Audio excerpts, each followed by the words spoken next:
Good morning, it's me, Kenny Polkar, your host of the party, and today is Tuesday, February 14th, and happy Valentine's Day to anyone and everyone out there. So what is it that we need to know?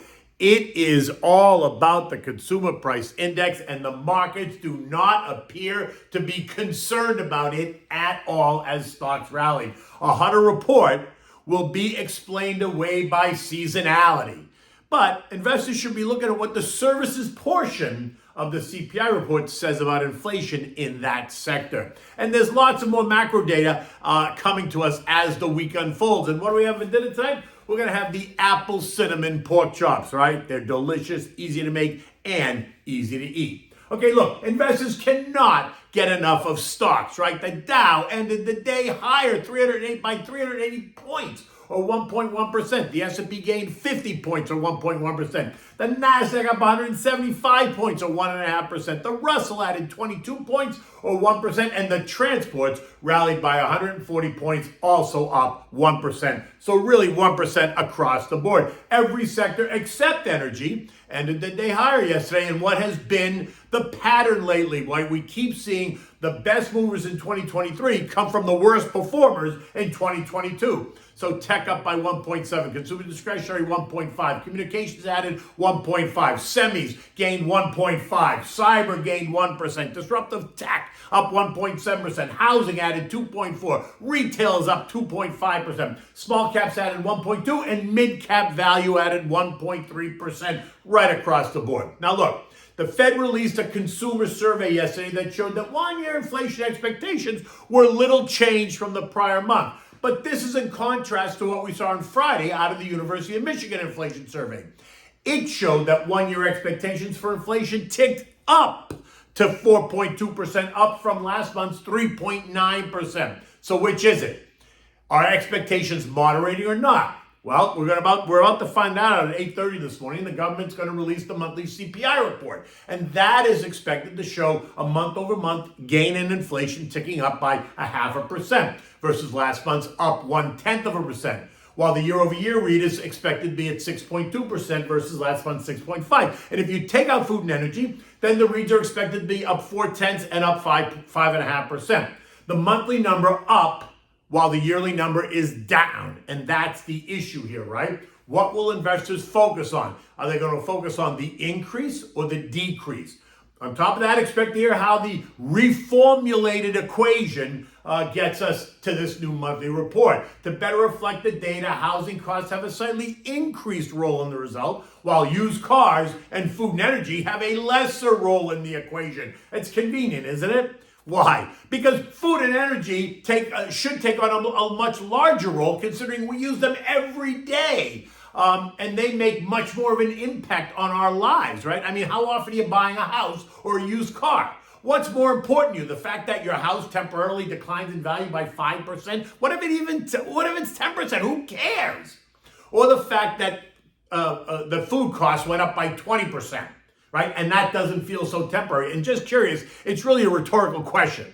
In any event, anyone that goes to the supermarket doesn't need the government to tell them what's happening with inflation. They know when they go to the cash register and pay for the groceries.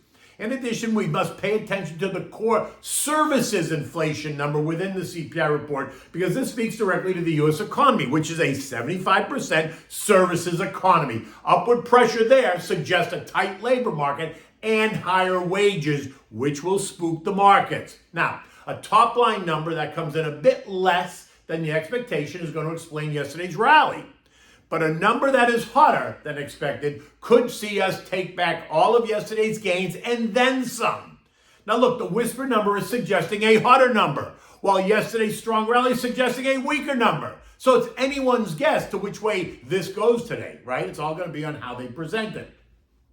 Again, my sense is that the left is going to focus on the declining trend, telling us not to worry about the temporary blips higher, while the right is going to focus on the idea that inflation remains sticky, causing the Fed to remain aggressive, right? Let's be clear right now. The terminal rate is now between 5.25% and 6%. That's up from 4.75% to 5%.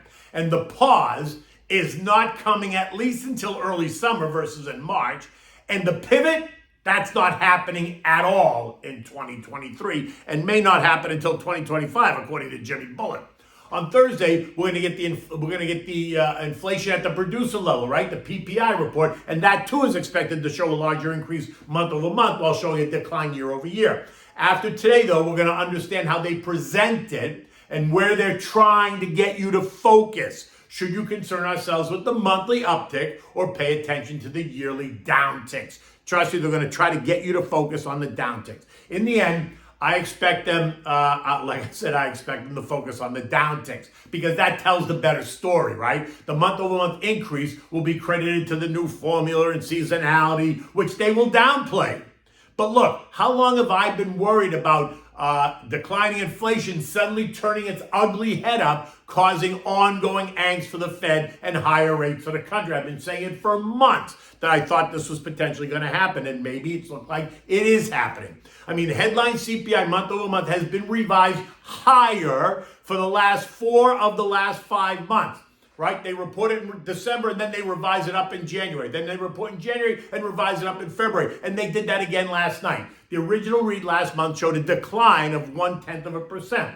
Then last night it was revised to show an increase of 0.1%, hoping that nobody's really paying attention. And these slight revisions continue to reveal that inflation is not going away, which is why JJ and members of the Fed remain aggressive. Now look, it is what it is.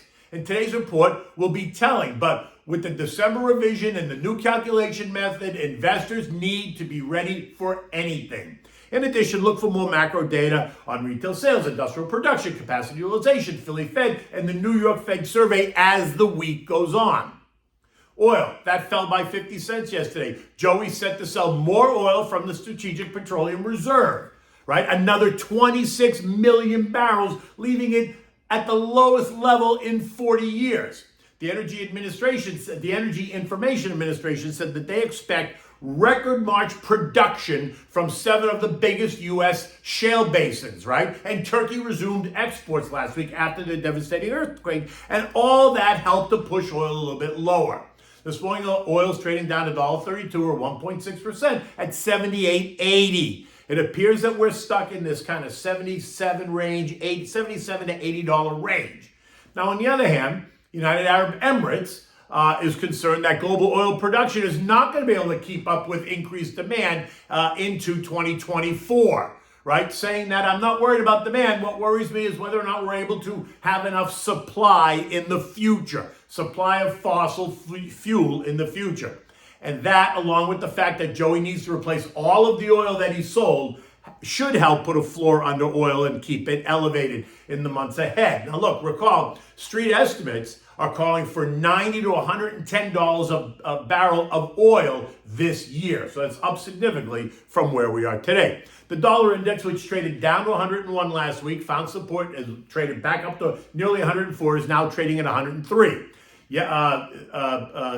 Yesterday's decline and this morning's decline is putting pressure. Yesterday's rally in the market and this morning's rally in the futures is putting pressure on the dollar, right? Suggesting that inflation is not a problem and that the Fed's going to pause. Okay, you can go with that if you want. I'm in the camp that inflation is sticky and that the Fed's going to continue to push rates up, and that's going to lead to a higher dollar in the weeks ahead. U.S. futures, like I said, are up this morning, right? Investors, traders, and algos get ready for the CPI number. Dow futures up 45, S&P's up 10, Nasdaq's up 50, while the Russell is up 2. This, along with yesterday's rally, suggests to me that someone knows something that the rest of us don't, right? The 1+% rally across the board in the face of what is expected to be a hotter inflation number is illogical. Unless, of course, investors are no longer concerned about what the Fed might do and instead are focused on what the Fed will do after they stop hiking, which is still months away. So it's a little bit confusing, right? But don't forget, the market is a discounting mechanism, so it is trying to look forward. You just have to figure out how far forward it's looking, right? Longer-term investors should stick to the plan and put their money to work, just not, kind of haphazardly. Caution is not a negative here. I want to see what today's report reveals and then what that presupposes for Thursday's PPI report, because that's supposed to be even hotter than today's CPI. European markets are also higher this morning ahead of today's CPI report and ahead of more macro data across the zone that's coming out later in the week. At 7 o'clock this morning, all markets across the Eurozone were up about 0.5%. Nothing dramatic, but they still are higher. The S&P closed yesterday at 4137, up 46 points, and now once again above the 4100 century mark. We remain in the total 4,000, 4,200 range, and the longer we remain above 4,100, then the more significant the 4,000 trend line is, right? In the event of a pullback. A pullback down to 4,000 would represent a 3% move lower. Not impossible. While a pullback to the October lows of 38.50 represents a 7% drawdown. Again, not impossible if the data suggests that inflation is stickier than many expect. So you got to just sit tight and see what happens. Now, look, if you've stuck to the plan, then you're invested. So if the market continues to rally, you're participating. It's all good. And if it sells off, you're going to have the chance to put more money to work at cheaper prices. So it's a win-win for everybody, right? I continue to think that we are going to test the 4,000 level and that it's going to hold. I think it will hold if we get there. As a long-term investor, I'm happy to let the names come to me. You know that. I've told you that rather than chase them higher. I don't chase names.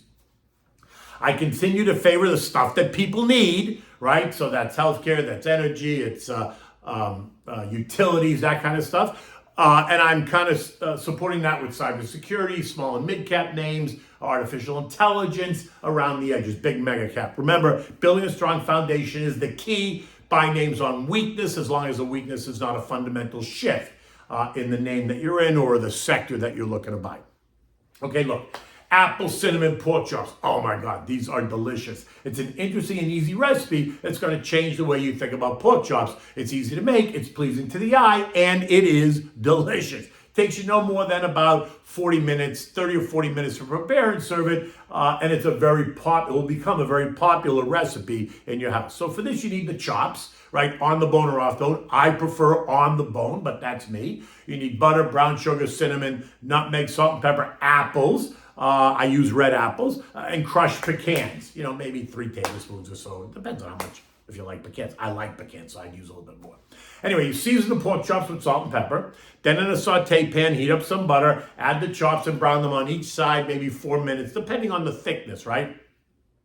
You want to brown them on each side. And while that's cooking, you want to prepare the dressing, right? So in a bowl, you're going to add 3 tablespoons of brown sugar, a dash of nutmeg, about 1 teaspoon of cinnamon, then just set that aside. Peel and slice your apples into slices, set those aside. When the chops are done, after you've flipped them on both sides and you think they're done, remove them and just place them in the warm oven to just keep them warm, like on a 250-degree oven, right? You want to add a slice of more butter to that same pan, then add the apples, the pecans, the brown sugar mix to that pan. Cook it all until it's nice and tender, and this creates kind of like an apple sauce, right? Now, don't overcook the apples. You don't want mushy apples. You want them just cooked a little bit. They're still a little bit crunchy. When done, you want to present the chop on the plate, right, on a warm plate, and dress it with the apple and brown sugar mixture, right? I would accompany this with a baked sweet potato, sliced open naturally with another dab of butter, and a large mixed green salad. And enjoy this with a lighter red wine, something like a Chianti.